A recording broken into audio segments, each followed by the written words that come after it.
Добрый вечер, господин посол. Дорогие гости Русского дома в Bonsoir, Париже. Monsieur l'ambassadeur, Рада возможности chers остановиться на invités. посвященной Je me réjouis de 40-летию cette occasion совместной d'inaugurer la soirée consacrée au 40e anniversaire de la mission soviéto-française Salut 7 et 30e anniversaire de l'expédition russo-française Antares. Un jour, le premier cosmonaute de la Terre a dit: un jour, la vie démontra que l'espace sera exploré pas par les Superman, mais par les gens tout à fait ordinaires. Aujourd'hui, nous pouvons ajouter que ces gens ordinaires viendront de différents pays qui seront unis par l'exploration de l'espace. Jean-Loup Chrétien, Vladimir Janibekov, Alexandre Ivanchenkov, Michel Tenini, Sergei Avdeyev, Anatoly Solovyov, les Russes, les Français qui ont travaillé ensemble, qui ont risqué leur vie pour le progrès scientifique de l'humanité, pour ce que l'espace extraterrestre soit plus proche de nous. Notre soirée d'aujourd'hui est consacrée à ces personnes-là qui sont devenues de véritables héros. À l'époque, la Russie a ouvert la voie dans l'espace pour plusieurs cosmonautes, astronautes de différents pays: Allemagne, Hongrie, Pologne, Tchécoslovaquie, Mongolie, Bulgarie, Vietnam, Cuba et bien d'autres. Et nous nous félicitons du fait que la France est devenue et reste le partenaire de la Russie dans le domaine de la recherche spatiale. Et maintenant, je voudrais inviter sur cette scène l'ambassadeur plénipotentiaire extraordinaire de la Russie en France, Alexei Meshkov.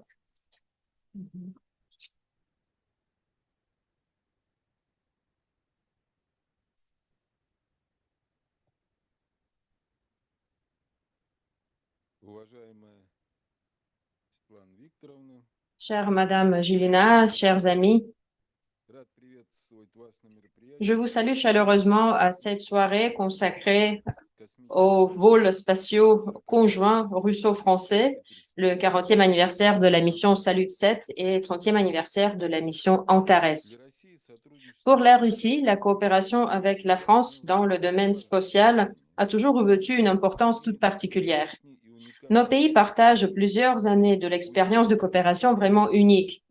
À l'origine de ces relations se trouvait le président français Charles de Gaulle, qui a été le premier chef d'État occidental qui s'est rendu pour une visite sur le cosmodrome Baïkonour. Sa visite en URSS en 1966 a donné lieu à la signature d'un accord intergouvernemental sur la coopération dans le domaine de l'exploration et l'utilisation pacifique de l'espace extraterrestre, qui a donné la voie à plusieurs projets conjoints qui ont suivi. Et je salue Pierre de Gaulle, qui est dans cette salle avec nous ce soir et qui s'engage très activement en faveur des relations russo-françaises. La voie vers l'espace pour la France a été ouverte en 1982 par le premier astronaute français, Jean-Loup Chrétien, dans le cadre du vol vers la station spatiale Salut 7, ensemble avec son équipage, Vladimir Janibekov et Alexandre Ivanchenkov. Et c'est justement cette mission légendaire à laquelle a été consacré le livre paru récemment, publié par l'Académie russe des sciences, URSS France, première orbite spatiale. Et pour présenter ce livre, c'est le directeur des archives de l'Académie des sciences, Alexandre Rabotkevitch, qui est venu spécialement de Moscou, et je le salue très chaleureusement également. Il est avec nous dans la salle. Et je suis convaincue que ce livre sera intéressant pour les experts dans le domaine de l'espace, mais aussi pour le large public. Un autre jalon important dans l'exploration de l'espace a été le vol conjoint 10 ans plus tard, dans le cadre du programme Antares vers la station orbitale Mir de l'astronaute français Michel Tenini, faisant partie de l'équipage d'Anatoly Solovyov et Sergei Avdeyev. Dans le cadre des deux missions, plusieurs expériences scientifiques ont pu être menées qui ont permis de tirer parti des meilleurs points forts soviétiques et français dans l'exploration de l'espace. Et aujourd'hui, vous aurez l'occasion d'écouter les témoignages des cosmonautes, des astronautes eux-mêmes. C'est vraiment une véritable tradition spatiale, je pense, parce que les cosmonautes, en fait, ont été les premiers humains sur la Terre qui ont lancé ce projet des visioconférences. Donc, comme s'ils étaient sur une orbite, ils vont partager leurs témoignages en visioformat. Et je tiens à cité les paroles de Jean-Luc Chrétien. Je l'ai bien pris note de ses paroles en lisant son livre. Il décrivait ses sensations après le vol, quand il a reçu le titre de héros de l'Union soviétique. J'ai éprouvé un sentiment de fierté extraordinaire. Avant moi, cette plus haute distinction a été décernée à juste quelques Français qui ont combattu dans le régiment Normandie-Niemen. Et aujourd'hui, malgré le contexte international difficile, l'histoire de la coopération russo-française, notre gloire, nos exploits communs, nos acquis héroïques ne doivent pas être oubliés. Et je pense que cette soirée va témoigner une fois de plus de la coopération très fructueuse entre la Russie et la France telle qu'elle peut être, à quelle hauteur inaccessible, à quelle découverte elle peut nous amener. Et après la conférence, je tiens à vous inviter au vernissage de l'exposition Nébuleuse d'une artiste peintre très talentueuse russe, Marina Plotnikova. Le sujet de l'espace l'a inspiré à la création de cette exposition très originale. Merci beaucoup.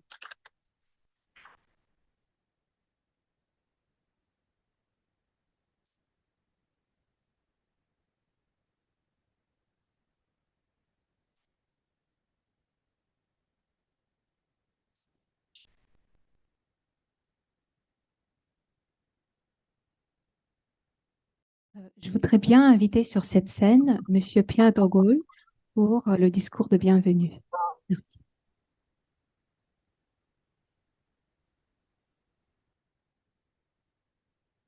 Messieurs l'ambassadeur, Monsieur le directeur de la Maison russe des sciences et de la culture, Messieurs les spationautes et cosmonautes, Messieurs les militaires, chercheurs, scientifiques et techniciens qui ont fait de l'espace un nouveau champ de conquête pour l'homme, Mesdames, Messieurs, c'est un très grand honneur pour moi que de célébrer ce soir le 40e anniversaire de la mission spatiale soviéto-française Salyut 7, ainsi que le 30e anniversaire de la mission spatiale soviéto-française Antares.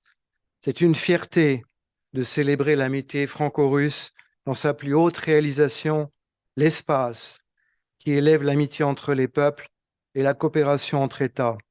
C'est un devoir de rendre hommage à tous les hommes de bonne volonté qui, par leur travail, leur courage, leur foi et le respect des valeurs fondamentales, ont permis la réussite de cette audace, créer un lien indestructible avec ce qui réunit les peuples et les nations dans l'effort commun et la réalisation d'un rêve, l'aventure du cosmos. Je salue le général Jean-Loup Chrétien, premier Français et Européen de l'Ouest de l'espace qui accomplit ce que les Soviétiques ont appelé vol du cosmonaute français. Mon général, vous avez accompli 3 vols spatiaux et totalisé 43 jours de mission dans l'espace. Votre 3e mission à bord de la navette Atlantis, vous ayant permis de récupérer votre clavier Yamaha, laissé 9 ans plus tôt à bord de la station Mir au cours de votre 2e mission. Vous êtes de nationalité française et américaine, héros soviétique et récipiendaire de l'ordre de Lénine, entre autres décorations, dont commandeur de la Légion d'honneur et chevalier de l'ordre du mérite. Je salue Michel Tonini, spationaute de l'Agence spatiale européenne, qui a accompli 2 missions dans l'espace, la première à bord du vaisseau Soyuz CM-15 pour le projet Antares et la seconde à bord de Columbia en 1999.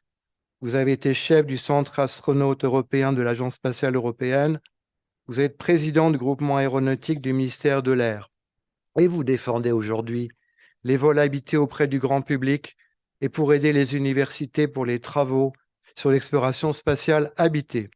Vous êtes commandeur de la Légion d'honneur, officier de l'Ordre national du mérite et membre de l'Ordre soviétique et russe de l'amitié entre les peuples.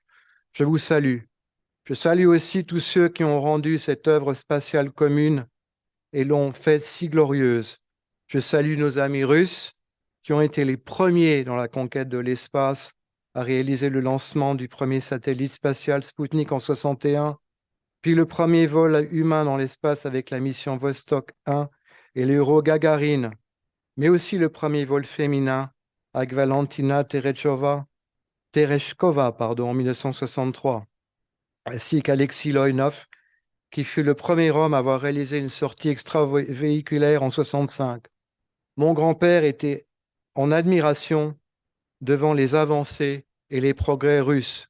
Vous l'avez souligné, monsieur l'ambassadeur, lors de ce voyage primordial en 1966 en Union soviétique, il a visité Baïkonour et il a établi une coopération et des accords scientifiques et spatials en 1966, qui est la base de notre coopération aujourd'hui.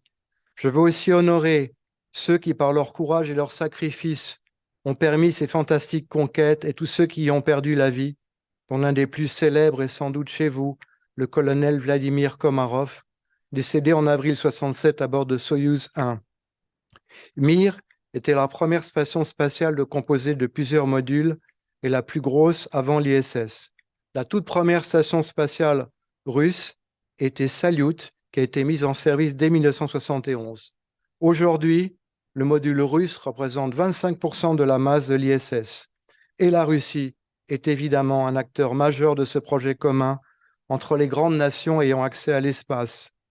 Pendant 17 ans, depuis l'accident de Columbia en 2003 et jusqu'en 2020, Soyouz a eu l'exclusivité de la relève des équipages. Sans la Russie, ce programme ne pourrait fonctionner et l'organisation de la mission de sauvetage des 3 astronautes actuellement coincés dans l'ISS et qui vient d'être décidée conjointement avec la NASA et l'agence spatiale russe en est la preuve étincelante. C'est aussi une leçon pour tous les technocrates et les fabricants de consensus politiques veulent réduire la culture russe, ses avancées scientifiques et ses conquêtes, ses grandes réalisations au rang de puissance secondaire. Comme je l'avais souligné précédemment, comment vouloir supprimer la culture d'un peuple qui est responsable de plus de la moitié des découvertes scientifiques fondamentales? C'est une leçon aussi pour tous ceux qui, adeptes de la pensée unique, et les dictateurs du modèle néolibéral occidental alimentent une surenchère actuelle en Ukraine. C'est une leçon contre l'hypocrisie de tous ceux qui renient la parole donnée, qui renient les accords internationaux de l'OTAN, dont le but final est de fragiliser l'Europe et de vendre l'Ukraine et de détruire aussi l'amitié franco-russe. La détente, l'entente et la coopération restent la voie entre l'amitié pour nos grands peuples, dont l'histoire est longue et la communauté de destin certaine. C'est la clé pour le futur. La paix est l'avenir des peuples et je suis certain qu'elle se réalisera dans un proche avenir. Pour la France et la Russie, comme disait mon grand-père, être unis, c'est être fort. Se trouver séparés, c'est se trouver en danger. Il y a là, en vérité, comme un impératif catégorique de la géographie, de l'expérience et du bon sens.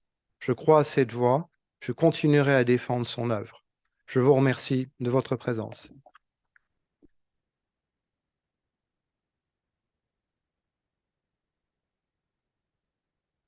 Pour continuer notre conférence, j'ai l'honneur d'inviter sur cette scène le directeur des archives de l'Académie des sciences russes, Monsieur Alexandre Rapotkevitch.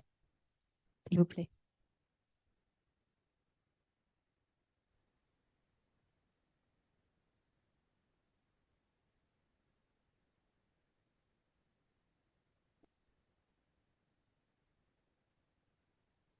Добрый вечер. Bonsoir. Очень рад присутствовать на Bonsoir. торжественном вечере. Ça me fait vraiment plaisir d'être présent à cette soirée consacrée à l'anniversaire, 40e anniversaire de la mission scientifique soviéto-française Salyut 7 et au 30e anniversaire de la mission russo-française Antares avec Avdiyev, Solovyov et Tenini. Je salue vous tous qui sont dans cette salle, qui sont venus pour cette soirée, Votre Excellence, Monsieur Meshkov, je vous salue tout particulièrement, ainsi que Pierre de Gaulle et tous nos invités.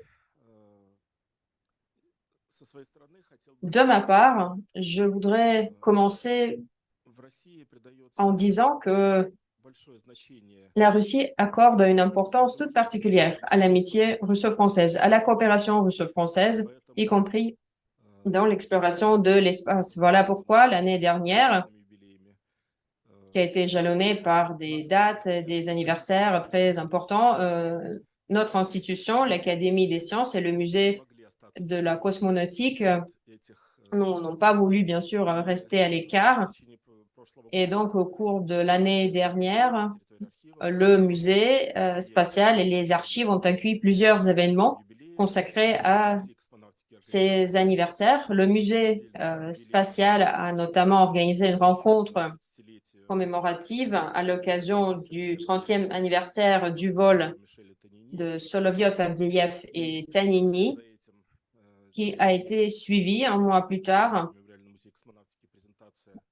dans le même musée par la présentation du livre que j'ai l'honneur de vous présenter ce soir. Ce livre qui a été édité par les archives ensemble avec le musée spatial, avec l'appui de Roscosmos et la Fédération spatiale de la Russie. Et donc, le livre qui est consacré justement au 40e anniversaire de cette première mission soviéto-française.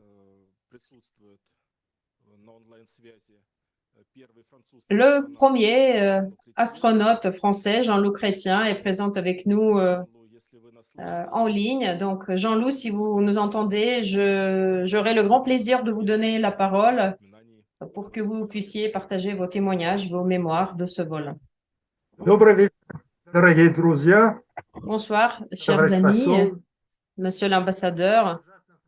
Je vais continuer en français parce que j'aurais un peu de mal de parler en russe. Je ne l'ai pas oublié et je ne l'oublierai jamais, la langue russe. Mais aujourd'hui, malheureusement, je vais quand même parler français. Ça va être plus simple pour moi. Il y a 40 ans, je réalisais grâce à la Russie le plus grand rêve de ma vie. J'avais déjà vécu un premier rêve dans le sillage des pilotes du Normandie-Niemen, en devenant à mon tour pilote de chasse en 1959. J'avais déjà appris ce que mes anciens avaient pu vivre à travers un émouvant moment de l'histoire commune de nos deux pays. Au travers de l'expérience relativement facile d'un vol spatial, j'ai surtout appris à travailler selon des règles nouvelles, celles de la camaraderie et du dévouement. Cet extraordinaire dévouement de nos hôtes de la Cité des Étoiles, une formidable leçon sur ce que l'homme peut et doit être dans des situations difficiles. Je passe aujourd'hui une partie de mon temps à Houston, où je m'étais rendu en 1993 à la demande de la NASA pour vous aider, vous et cette NASA, à travailler ensemble. Vous ne pouvez imaginer ma joie quand je constate que la NASA continue sa coopération avec la Russie. Un moment émouvant se prépare avec le retour difficile d'un équipage composé de 2 Russes et un Américain dont le vaisseau est en panne. Et je le répète, ça va être un grand moment, une grande émotion.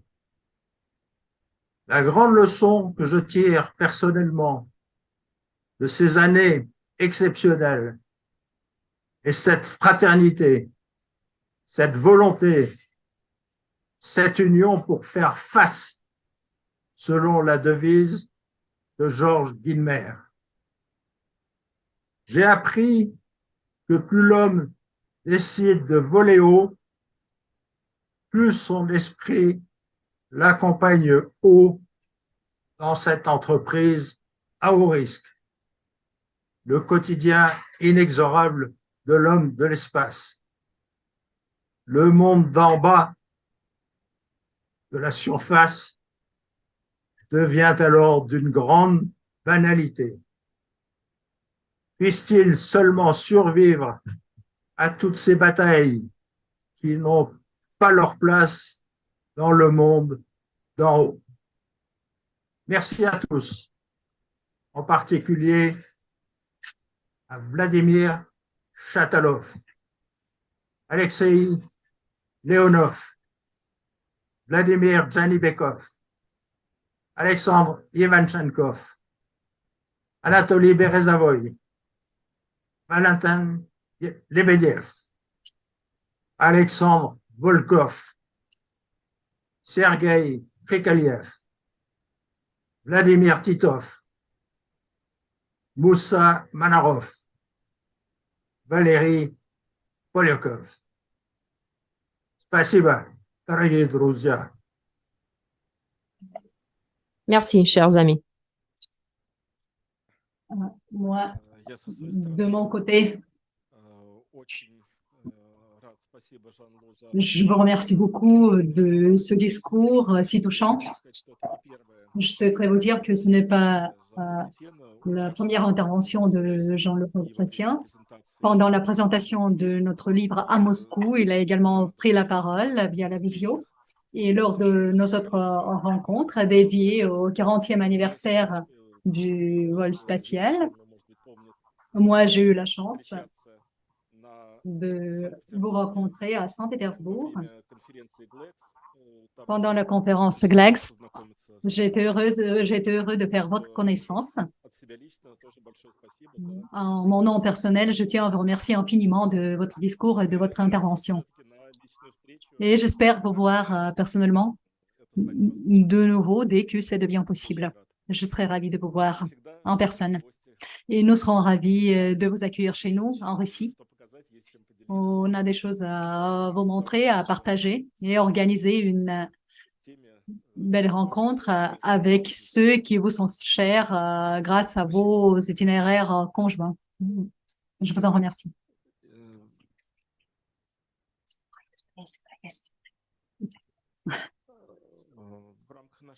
Dans le cadre de notre programme, nous avons des messages enregistrés qui ont été faits dans le cadre des événements anniversaires avec la participation de Vladimir Janibekov, Alexandre Ivanchenkov, et je vous demanderai de présenter sur l'écran ces messages vidéo où les cosmonautes parlent de ce vol et comment ce vol est perçu aujourd'hui. Je vous en prie. Chers collègues,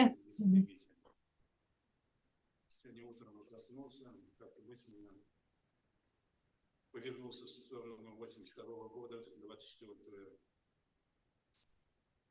июня, на старт нашего полета. Не могу ужаснуться, неужели 40 лет? Увы, календарь показывает, что это действительно так. Действительно, время летит стремительно, чем дальше идут года, тем они быстрее летят. Мы сможем вернуться в памяти в те моменты в жизни, в те моменты в работе, когда нам действительно было абсолютно интересно, и мы считали себя счастливыми людьми. Может, это действительно было так. Нам было велено вместе с моим командиром сопровождать французских космонавтов, первый советско-французский полет. Всего лишь 8 суток. Ну, что сказать о наших коллегах, французах. Жан-Лу Chrétien, всегда спокойный, доброжелательный, наделенный типичным французским юмором. Мы считаем, что Владимир Janibekov с нашим коллегой нам повезло. Поэтому убедились прежде всего не только на этапе подготовки полета, а непосредственно в самом полете. Ну что сказать о полете? Конечно, он был чрезвычайно ответственным. И руководство наших советской стороны, осуществляющей программные полеты. Ответственность чувствует каждый из нас. Хотел сделать и выполнить эту программу, подготовленную французскими специалистами, качественно. А самое главное, чтобы все получилось. Мне понравился момент, когда Жан-Люк Ретьен увидел впервые с космической орбиты и целиком Францию. Дело в том, что была такая светлая обстановка, 5 суток подряд мы проходили в тени Франции. На 5-й сутки она открылась полностью, была безоблачная. Жан-Люк Ретьен прилип к иллюминатору, оторвать было невозможно. Естественно, понимая, делал на все эти эксперименты, которые он делал, сделали за него. Ну, и когда оторвался, я видел и то счастливого человека. Действительно, выйти впервые в космос, увидеть свою родину, это большое чувство нормального человека. Когда мы прощались уже на Земле, я отправляю его во Францию на самолете. Я запомнил его слова, что как грустно поворачивать такую счастливую, такую необычную страницу своей жизни. Я никогда об этом не забуду. На самом деле, конечно, полет был чрезвычайно интересным, очень интересным. И я вспоминаю, следы еще тянулись на протяжении...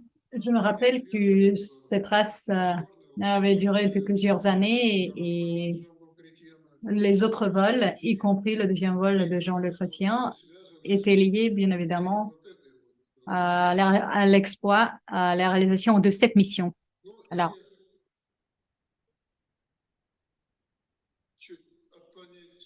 je voudrais faire une petite parenthèse.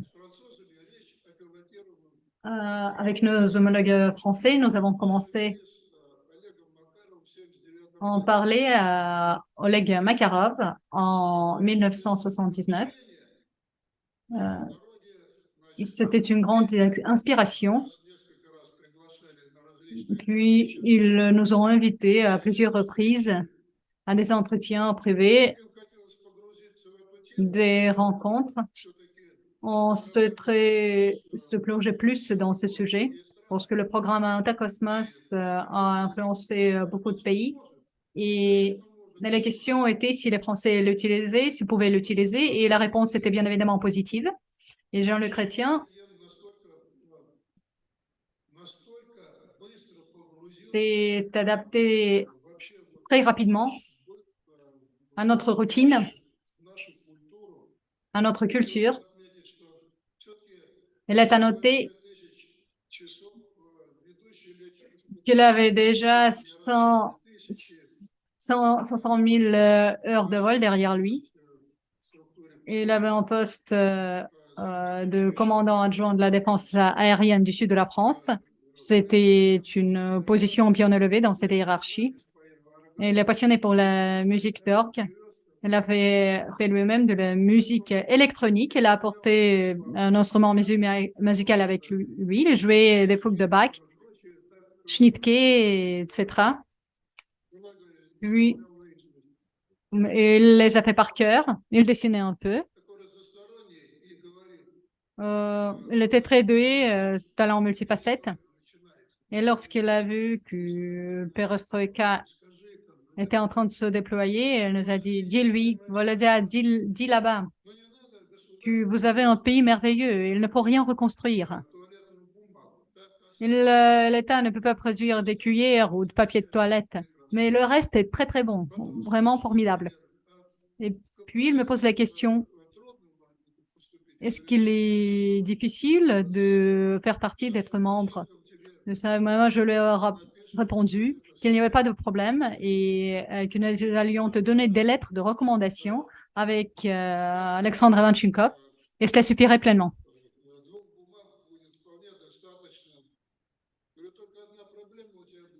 mais tu aurais un souci. Il faudrait venir tous les mois, payer tes cotisations et il faut que tu viennes en personne. Et puis je lui ai répondu, ah, c'était une blague, je pourrais payer pour toi. Bref, c'était une blague et la conversation était la suivante. Ну, я думаю, что можно поаплодировать нашим Je crois qu'on peut applaudir à nos cosmonautes.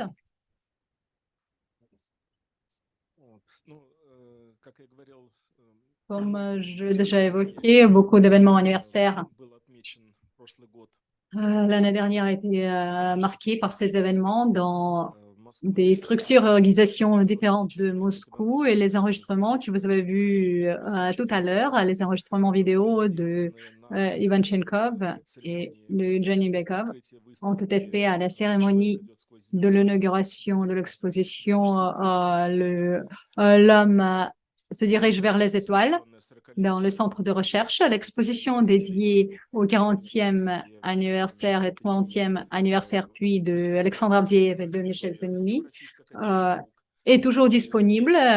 Il est accessible sur le territoire de l'Académie des sciences. Et là, vous pourrez voir le petit dépliant dédié à cette exposition. Donc, ce sont des dates anniversaires de l'année dernière, de l'année 2022, 40e anniversaire et 30e, comme je vous ai déjà évoqué. Et le Musée mémoriel cosmonautique a organisé deux événements dédiés au 40e anniversaire du vol soviéto-français et du deuxième vol russo-français. Et bien évidemment, ils ont beaucoup contribué à préparer notre livre dédié à ce vol. Et maintenant, je souhaiterais passer la parole au musée de la cosmonautique Vyacheslav Klementov, vice-directeur du musée. La parole est à vous. J'espère que vous m'entendez bien. Mesdames et messieurs, bonjour, bonsoir. Moi, je m'appelle Vyacheslav Klementov. Je souhaiterais vous parler de travaux scientifiques, de notre recherche. Nous avons un grand monument dédié à l'espace. Et nous avons une exposition dédiée à Vladimir Janibekov. L'un des panneaux les plus importants, c'est là, la vitrine que vous voyez devant vous. Il y a 5 décorations, 5 médailles de Lénine pour 5 vols habités. Cette fois, il était commandant du vaisseau et il a effectué 5 vols réussis. Et le troisième vol réussi de Vladimir Janibekov a été effectué en 1982. Le livre dont nous parlons aujourd'hui, qui a été édité conjointement avec les archives de l'Académie des sciences, c'est l'équipage conjoint commandé par Janibekov avec les cosmonautes Ivanchenkov et Jean-Luc Chrétien et Savinykh. Et pour nous, il est extrêmement important que nous continuons à en parler aujourd'hui et que les gens continuent à le regarder, à avoir leur intérêt envers cette exposition. Aujourd'hui, nous avons eu 4700 visiteurs juste pour ce jour-là. Et ils ont regardé comment les relations soviéto-françaises et russo-françaises ont commencé, comment elles se sont développées. Et c'est le déroulement de notre exposition en est la preuve. Et je suis ravie que vous organisez cet événement et au nom de notre musée, je le salue chaleureusement. Je vous en remercie beaucoup.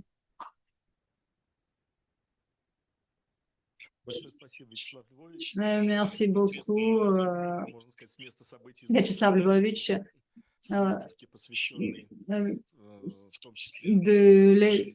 Vyacheslav Lvovitch nous a présenté l'exposition dédiée également à l'activité de Janibekov, qui était sur place, sur le terrain. Et bien évidemment, l'exposition montre également les pas, l'itinéraire de ce 40e anniversaire du vol. Et le 30e anniversaire du vol Tonini et Avdiev est également, l'exposition dédiée à ce vol est également déployée, est également organisée au sein de ce musée. Et les deux expositions, elles fonctionnent en parallèle.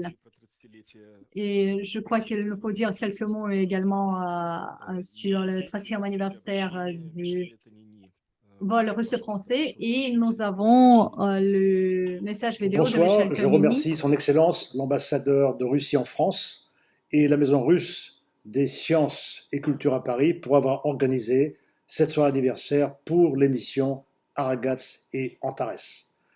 Je suis arrivé en URSS en novembre 1986, c'était il y a presque 40 ans.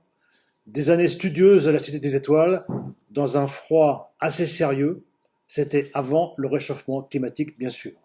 Ce froid climatique était compensé par la chaleur humaine, par la gentillesse et la patience des instructeurs et de mes équipages. Je garde un excellent souvenir de ces années en URSS, puis en Russie. En 1986, j'étais backup, donc remplaçant pour la mission Aragats avec Jean-Loup Chrétien. L'entraînement était complexe et comportait une sortie extravéhiculaire. Cet entraînement a duré 2 ans et je suis ensuite retourné à la Cité des Étoiles en 1991 pour le vol Antares. Entre-temps, l'URSS est devenue la Russie, mais franchement, on était dans les livres et dans les simulateurs tous les jours et je ne voyais pas trop la différence. Le vol Antares, spatial Antares, a été intense et m'a rempli d'émotions positives que je garderai dans mon cœur toute ma vie. La vie dans la station Mir a été aussi un moment très fort où mes collègues russes ont été extrêmement bienveillants et accueillants.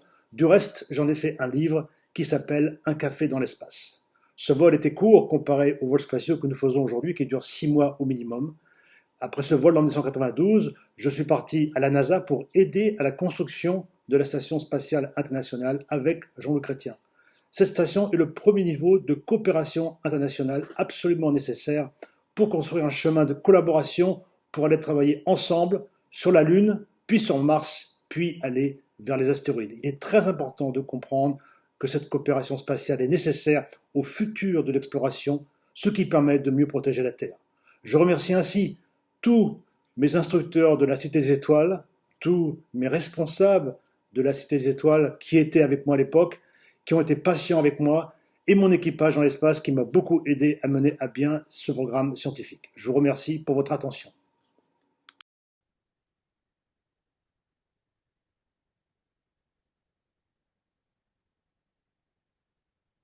Спасибо. И я прошу сейчас Je vous en remercie beaucoup et видеообращение je tiens Сергея Авдеева. à mettre sur l'écran le message vidéo. Действительно, в этом году Bonsoir.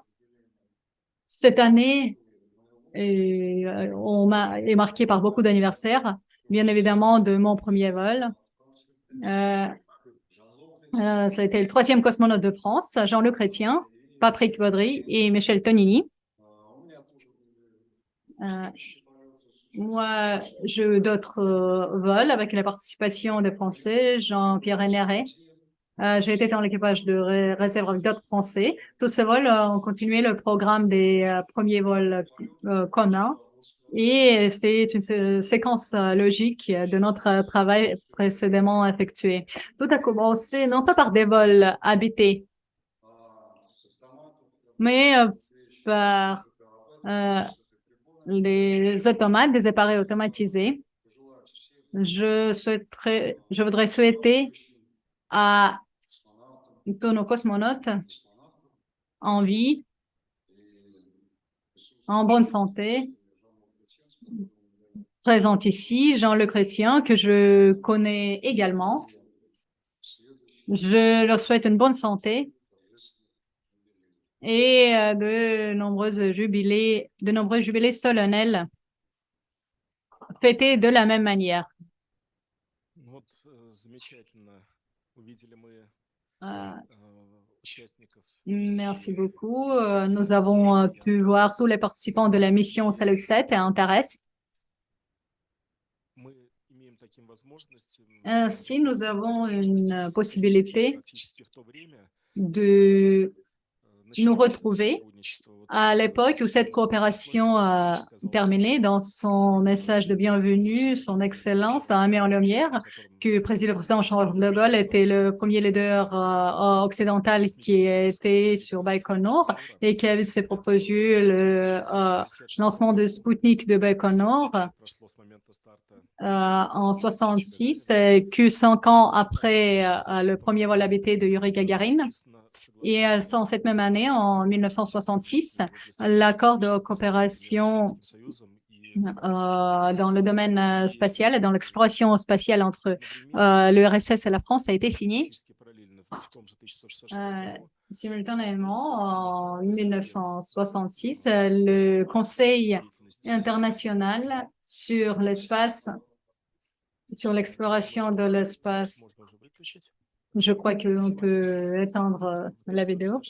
En 1966, le Conseil international sur la coopération internationale dans le domaine spatial intercosmos auprès de l'Académie des sciences a été créé, fondé. Et c'était le début de notre coopération dans le domaine spatial. Et puis, qui sont suivis dans le programme des vols habités et pilotés. C'est 45e anniversaire, le 2 mars 2023, c'est 45e anniversaire depuis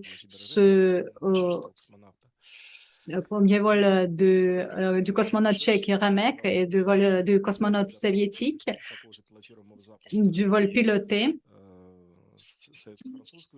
et également de l'équipage soviéto-français. Et l'accord sur ceci a été fait lors de leur rencontre de Brejnev et Giscard d'Estaing en 1969 sur l'île de Corse, en Corse. Et la décision a été prise. Donc, le vol soviéto-français avait pu avoir lieu. Je vous demanderai de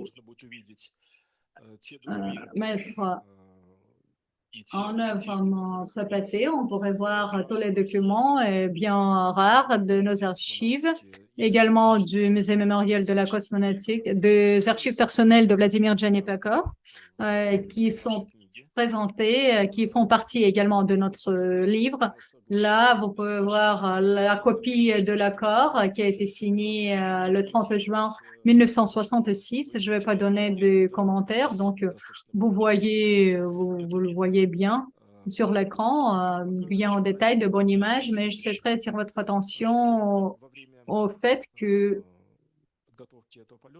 pendant la préparation de ce vol, il y avait beaucoup de choses qui ont été faites pour la première fois. Le premier leader européen en URSS et la présence au Baïkonur, Jean-Luc Chrétien, le premier cosmonaute, ou comme l'on a dit, le premier cosmonaute, pas des pays de l'URSS ou de pays socialistes, qui a pris part dans le vol commun. Si on ne prend pas en compte les sorties extravéhiculaires des États-Unis ou d'autres pays, Jean-Luc Chrétien était la première personne qui a fait sa sortie extravéhiculaire. Donc, c'est encore une date bien importante. Et également date anniversaire, 35e anniversaire, depuis la première sortie extravéhiculaire de spationautes français en 78, mais c'est aussi la date anniversaire, comme je vous l'ai dit. Et grâce à la coopération, grâce aux efforts conjoints de l'URSS et de la République française, il y avait beaucoup d'expériences scientifiques qui ont été effectuées et menées dans ces documents. Vous pourrez voir que le programme scientifique de courte durée que de 8 jours a été très intense. Il y avait beaucoup d'expériences et d'essais médicaux pour pouvoir faire des plantes. Il y avait beaucoup d'expériences scientifiques qui ont été réalisées dont beaucoup ont été réalisées pour la première fois. Pour cette raison, nous, en tant que les archives de l'Académie des sciences de Russie, nous conservons tous ces documents, nous gardons les documents de Intercosmos. C'est pour ça que nous avons la fondation de Intercosmos et la fondation de coopération internationale dans l'espace. Le musée de la cosmonautique, comme vous l'avez entendu dans le discours vidéo de message de Vyacheslav Lovitch, notre mission vrille dans le fait de garder la mémoire de la sauvegarde de toutes nos réalisations dans l'espace, de toutes nos coopérations et collaborations qui a bien évidemment accompagné les périodes les plus dures. Lorsqu'on avait des périodes intenses, la coopération continuait malgré tout. Nous savons que le vol de Soyouz Apollon en 76, 6 ans après, il y avait eu un vol soviéto-français et Jean Le Chrétien vient d'en parler et il a bien évidemment, il est préoccupé par ce qui se passe dans l'espace actuellement, dédié à l'accident de notre vaisseau spatial avec le contour de régulateur thermique. Et hier, il y avait la réunion de commission qui a conclu que le vol devrait durer encore quelques mois et après il pourrait rentrer sur un autre vaisseau. Mais la coopération continue là, au bord, dans l'espace, la coopération entre la Russie et les organisations internationales spatiales. Comme vous le savez, nous avons un accord signé également avec NASA sur la suite de nos vols croisés. Et l'astronaute américain, il doit revenir également sur Terre à bord de notre vaisseau russe. Là, vous voyez la photo des archives familiales de Vladimir Janibekov qui montrait l'équipage principal et aussi l'équipage de réserve. Là, vous avez vu les membres de l'équipage de réserve. Dans ce livre, on en a beaucoup parlé. On l'a décrit. Et Patrick Baudry de l'équipage de réserve qui aurait pu remplacer Jean Le Chrétien aura de la chance, peut-être aura l'occasion de visiter la Maison russe des sciences de la culture à Paris. Moi, j'ai eu l'occasion de faire sa connaissance il y a quelques années. C'est une personnalité très intéressante, extraordinaire. Chez lui, l'atmosphère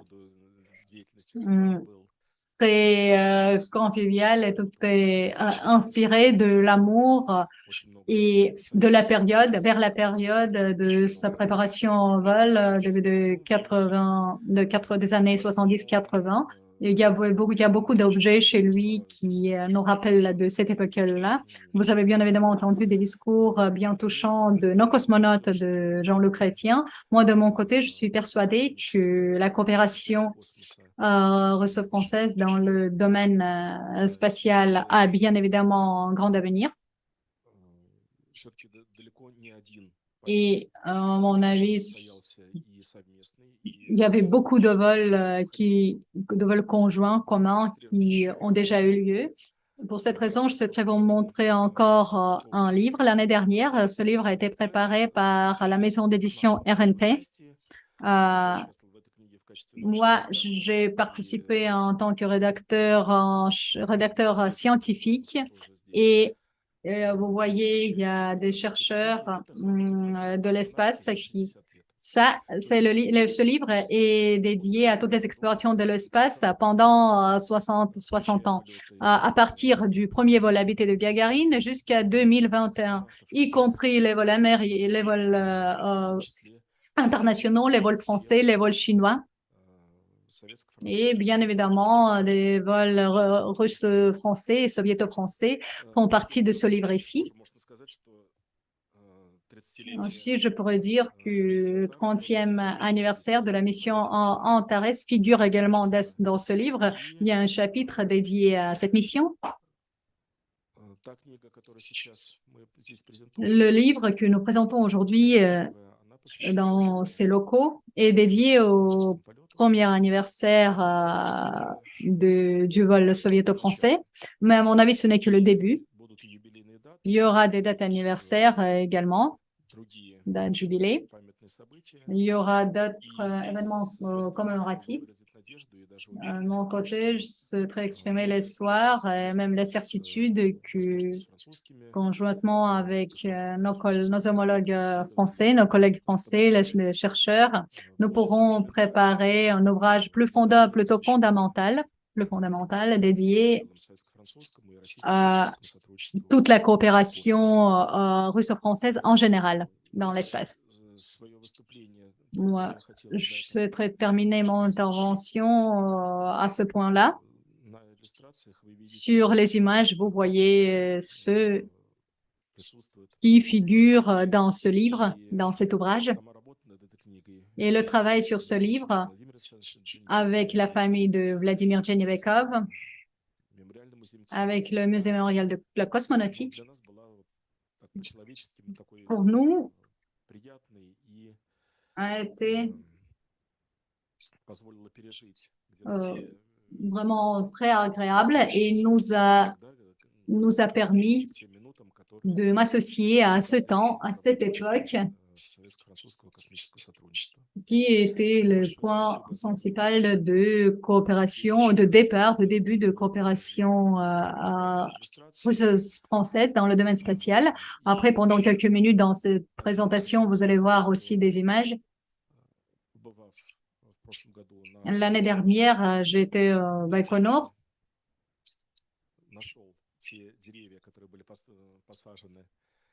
J'ai retrouvé les plantes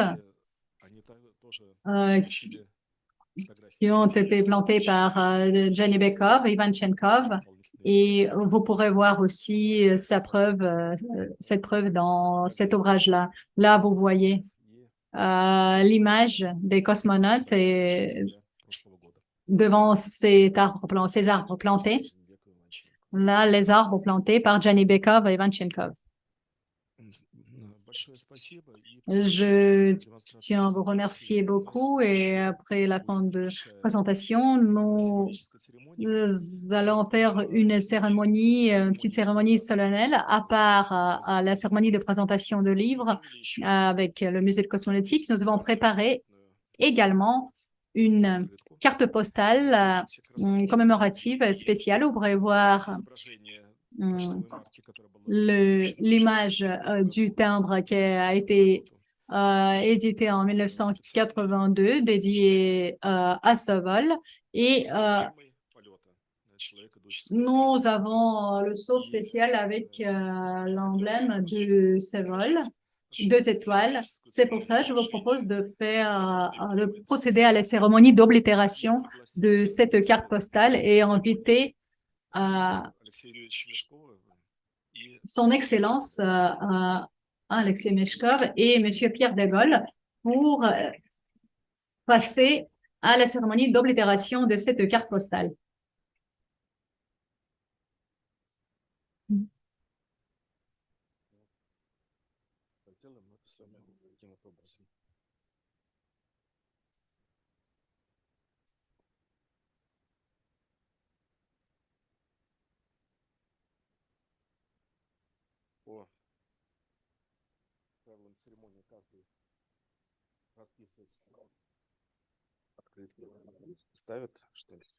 Et voilà, donc je vous laisse à chacun de signer les cartes et de mettre le tampon.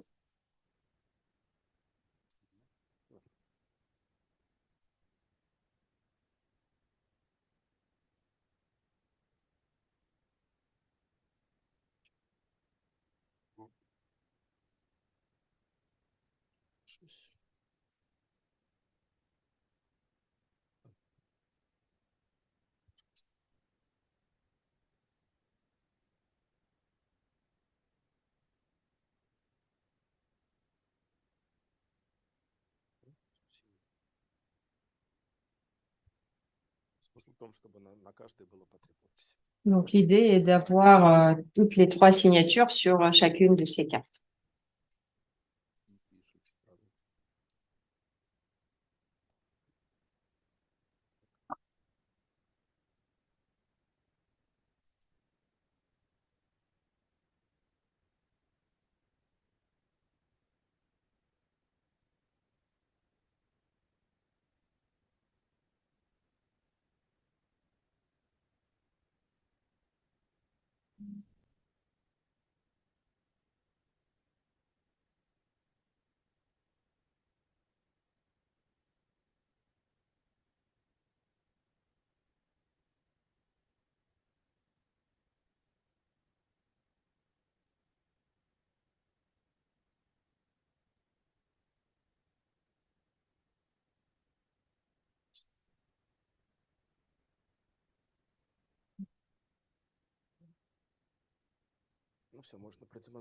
Voilà, c'est bon. Je pense qu'on peut montrer les cartes au public.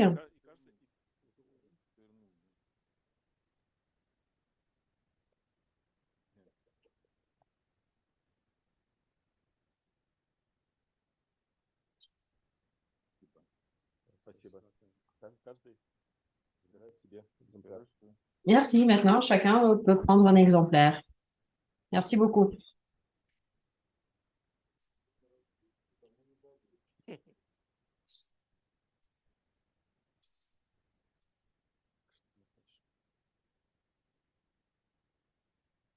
Merci beaucoup, Monsieur Rabotkevitch. Sur cela, nous finissons notre conférence, mais nous passons la parole à l'artiste Madame Marina Plotnikova, qui nous présentera son exposition qui vous attendra juste après la conférence dans la salle d'à côté. S'il vous plaît.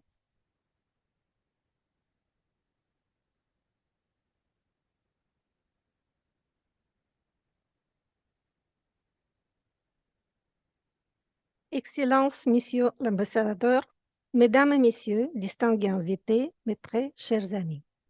Je tiens à remercier très chaleureusement son Excellent l'ambassadeur de Russie en France, Monsieur Alexei Mishkov, et la Maison russe Sciences et de la Culture, pour leur aimable invitation à l'occasion de célébrations qui nous réunissent à ce jour.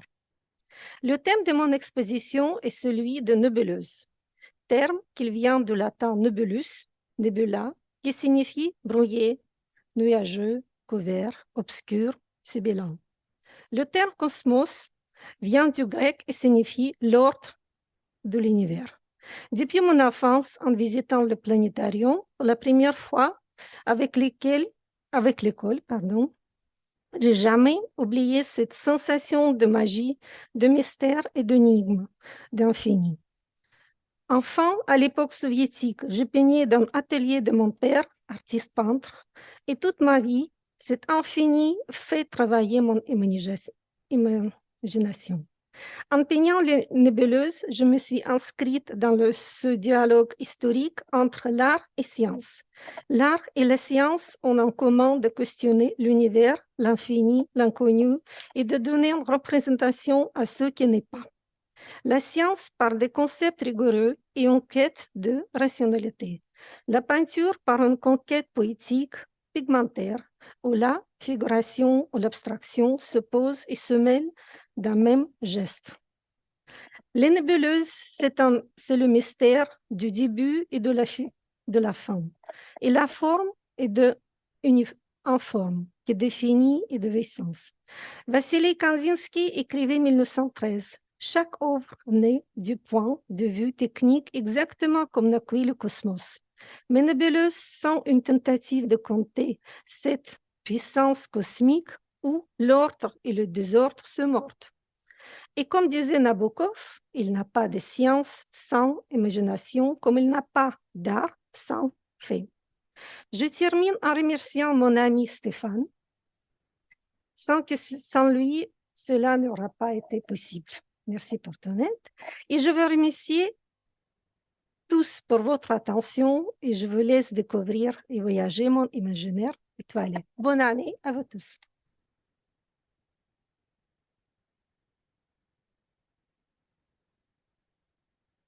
Terminer la partie officielle de notre soirée, je voudrais bien inviter sur cette scène Monsieur Guillaume Rat qui, pour une chanson russe qui s'appelle Tendresse. Bonsoir. Je rentre de Moscou où j'étais à Kalouga. J'étais merveilleusement bien accueilli. J'étais à Ivanovo aussi où j'ai chanté pour l'anniversaire du Normandie Niemen avec la belle chorale. Et je suis toujours merveilleusement bien accueilli par nos amis russes. Et merci Votre Excellence d'être présent. C'est très important pour moi. Jean-Loup Chrétien, c'est un ami. C'est le parrain de l'association que j'ai montée il y a 8 ans maintenant, qui s'appelle JOM, la dignité. Et on va lancer la route des étoiles, qui va partir de Siane et qui va aller jusqu'en Bretagne, parce que pour moi, l'amitié franco-russe, ça part de la Bretagne jusqu'à l'Oural. Voilà. Donc, je tiens à vous remercier d'être présent ce soir. Quand j'ai visité le centre de Kalouga, je sais que Yuri avait posé la première pierre. Alors, je crois que c'est 13 mai 1961. Elle a été inaugurée en ce magnifique musée en 67. Et je vais essayer de vous faire voyager avec d'abord une poésie et après une chanson qu'aimait particulièrement Yuri. Voilà. J'écoute le vent et je parle aux étoiles. Je vis dans un monde de bataille. Les gens disent que je suis fou. Je suis mon instinct, les anges gardiens. J'écoute le vent et je parle aux étoiles. Je cherche la vie aux 1000 couleurs, découvrir sans cesse de nouvelles saveurs. J'écoute la mer et je parle au ciel. Je butine la vie comme une abeille vide de miel. J'écoute le vent et je parle aux étoiles. Le ciel se mêle à l'océan. J'observe la mer avec les yeux d'un enfant. Le ciel se mêle à l'océan. Dis-moi la vérité. Dis-moi notre destinée. La poudre d'étoiles, image subliminale qui flirte ton âme, te dirige, guide tes pas. Écoute, écoute, écoute.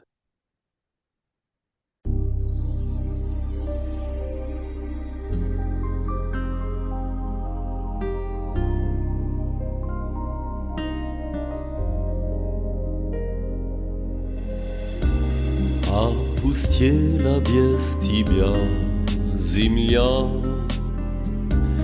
как мне несколько часов прожить, так же падает листва в садах, и куда-то все спешат такси, только пусто на земле одной без тебя, а ты летишь, и тебе дарят звезды свою нежность. Так же пусто было на земле, и когда летали к Экзюпери, так же падала листва в садах, и придумать и могла земля, как прожить ей без него, пока он летал. Летали все звезды ему, отдавали свою нежность, que la terre semblait vide aussi lors du vol de Saint-Exupéry. Les feuilles d'automne volaient tout bas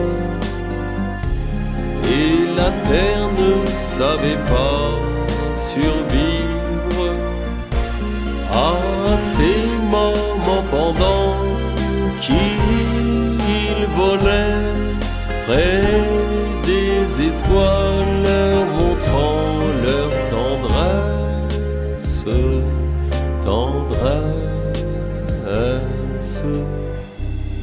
Опустела без тебя земля, если можешь, прилетай скорее.